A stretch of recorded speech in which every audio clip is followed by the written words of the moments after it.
Hi friends, இப்போ என்ன பண்ண போகிறோம்னா மீன் குழம்பு வைக்க போகிறோம். அதுக்கு தேவையான எண்ணெய், வெந்தயம் போட்டுக்கிட்டாச்சு. அடுத்து வெங்காயத்தை சேர்த்துக்கலாம். வெங்காயத்தை நல்லா கிண்டி விட்டுக்கலாம். இதோட சேர்த்து தக்காளியும் சேர்த்துக்கலாம்.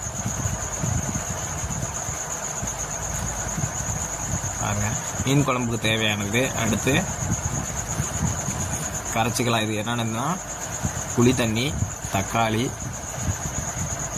மஞ்சத்தூள், மல்லித்தூள், மிளகாத்தூள் எல்லாத்தையும் சேர்த்து ஒன்றா கரைச்சிக்குவோம். மீன் எடுத்துக்கலாம்.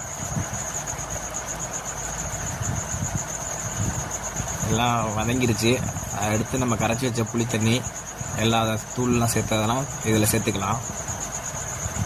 கொதி வரட்டும். கொதி வர யாரையும் வெயிட் பண்ணுவோம்.